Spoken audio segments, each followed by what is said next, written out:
Magandang araw mga kaalaman na hinog. Ang topic natin ngayon ay request mula sa isang viewer at napaka-importante nito na madalas nating nakakaligtaan. Sabi niya, Doc, bukod po sa pagkain, ano naman po ang mga gamit o sangkap sa kusina ang dapat naming iwasan sa pagluluto? Mga senior, pakinggan ninyong mabuti ito. Madalas ang pinagtutuunan natin ng pansin ay ang mga sahog, yung karne, yung isda, yung gulay. Pero hindi natin namamalayan ang mismong mga gamit at pampalasan na ginagamit natin. Araw-araw ay ang siyang unti-unting naglalagay ng lason sa ating pagkain at sa ating katawan. Kaya heto na, ibubunyag natin ang 7 bagay sa kusina na dapat ninyong ingatan o tuluyan ng itigil ang paggamit para sa isang mas ligtas at mas malusog na pagluluto. Panguna sa ating listahan, ang mga broth cubes at powdered seasoning. Ito yung mabilis na pampalasa sa halos lahat ng ating sabaw at ginisang ulam. Pero ang isang maliit na cube na yan ay isang bomba ng sodium o asin at MSG, monosodium glutamate. Para magkaroon kayo ng idea, ang isang cube ay maaaring maglaman ng higit pa sa 1,000 milligrams of sodium na halos buong araw mo ng limitasyon. Para sa inyo na may high blood, sakit sa puso o problema sa kidneys, ito po ay isang direktang kalaban na nagpapahirap sa inyong mga organo. Ang payo ko, matuto tayong gumamit ng mga natural na pampalasa. Kung gagawa ng sabaw, pakuluan ng buto-buto ng manok o baka na may kasamang bawang, sibuyas at celery. Para sa gisa, damihan ng bawang, sibuyas at hinog na kamatis. Na ang kamatis ay may natural na umami o linamnam, pwede ring gumamit ng kabuti o mushroom na pinatuyo at dinurog bilang natural na pampalasa. Medyo mas matrabaho pero sigurado kayong puro at walang chemical. Pangalawa, ang paulit-ulit na paggamit ng mantika. Ito'y nakagawian na nating mga Pilipino para makatipid. Pero ito po ay napakadelikado sa kalusugan. Kapag ang cooking oil ay paulit-ulit na pinainit sa mataas na temperatura, nasisira ang chemical structure nito at bumubuo ito ng mga trans fats na nagbabara sa ugat.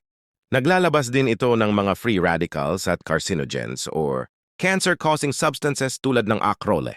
Ito yung dahilan kung bakit umaamoy sunog na at nangingitim ang mantika.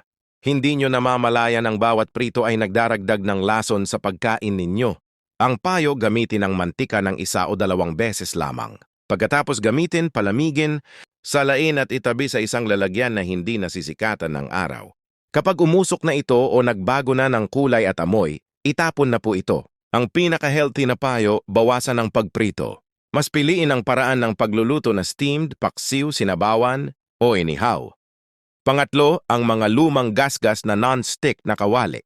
Mag-ingat po tayo sa mga non-stick na kawali o Teflon pans gasgas na o natutuplap na, yung itim na coating. Ang coating na yan ay gawa sa mga chemicals na tinatawag na FAS. Kapag ito ay nagasgas sa paggamit ng metal na sandok o na luma na at natuklap na, humahalo ito sa pagkain na inyong niluluto. Bagamat yung mga mas bagong non-stick pans ay mas ligtas na ngayon.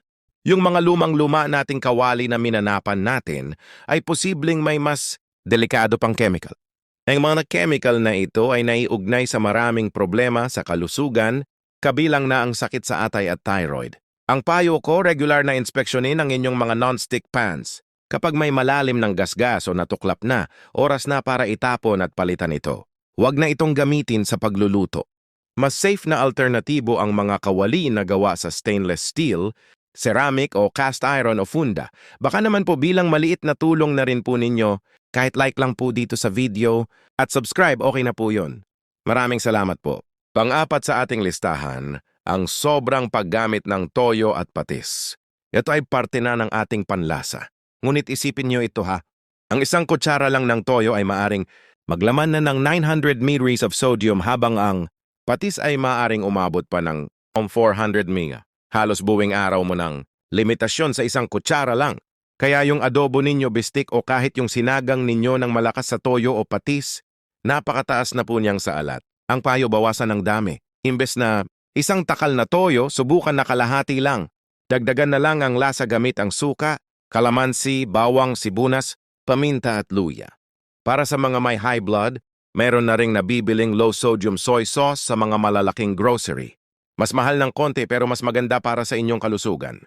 Panglima, ang purong betsino, MSG. Ang debate sa MSG ay matagal na pero ang katotohanan, may mga tao talagang sensitibo dito na nakakaranas ng tinatawag na Chinese restaurant syndrome na may simptomas na pananakid ng ulo, pagpapawis, pamamanhid o pagbilis ng timok ng puso. Bukod pa ran, ang MSG mismo ay isa pa ring pinagmumulan ng sodium. Kaya nagpapataas pa rin ito ng alat ng pagkain. Ang payo ko, mas maganda kung aalisin na natin ito ng tuluyan sa ating kusina. Meron pong mga natural na paraan para makakuha ng umami o linamnam. Ang mga kabuti, lalo na ang mushrooms, hinog na kamatis, Parmesan cheese at kahit seaweed nori ay may natural na umami na mas masustansya. Panganim, mga plastic na sandok at sanggalan sa mainit na pagkain. Marami sa atin ang gumagamit plastic na sandok o spatula sa pagigisa. Ngunit kapag ang plastic ay nalantad sa sobrang init mula sa kawali o sabaw, maaari na itong matunaw at mag-release ng mga microplastics at chemical tulad ng BPA at dases na hahalo sa inyong pagkain. Ganon din sa sanggalan. Huwag hihiwain ang mainit na bagong lutong karne sa isang plastic na chopping board. Ang payo ko, para sa pagluluto, gumamit ng sandok na gawa sa kahoy, wooden spoon, stainless steel or silicone na food grade at high heat, resistant. Mas ligtas po ito para sa sanggalan. Mas mainam ang kahoy para sa paghiwa ng karne at ireserba. Ang plastic para sa mga gulay at prutas. At ang pangpito, paggamit ng aluminum foil sa pagluto ng maasim na pagkain. Madalas nating gawin ito kapag nagbe-bake ng isda na may kamatis at kalamansi, pinaputok o kapag nagtatakip ng paksiw. Kapag ang aluminum ay nag-react sa asido mula sa suka, kamatis o kalamansi sa mataas na temperatura, may maliit na amount ng aluminum na maaaring mag-leach o lumipat. Sa inyong pagkain. Bagamat maliit lang ito, may mga pag-aaral na nag-uugnay sa mataas na level ng aluminum sa katawan sa ilang neurological problems. Ang payo ko para sa kaligtasan, iwasan ang direktang contact ng aluminum foil sa maasim na pagkain. May alternatibo po. Gumamit ng parchment paper o baking paper para balutin mo na ang isda bago. Ito takpan ng foil. Kung magtatakip naman ng lutuin na kazarola, mas mainam na gumamit ng takip na babagay dito. Mga senior, ang malusog na pagkain ay nagsisimula sa isang malinis at ligtas na kusina. Ang kaalaman sa kung ano ang dapat iwasan na gamit at sangkap ay kasing halaga ng kaalaman sa kung ano ang dapat kainin. At ito po ang kaalaman na hinog na direktang nagbibigay ng impormasyon para sa inyong kalusugan. Ingatan po ninyo ang inyong katawan at stay healthy po. Maraming salamat po at God bless. Musika.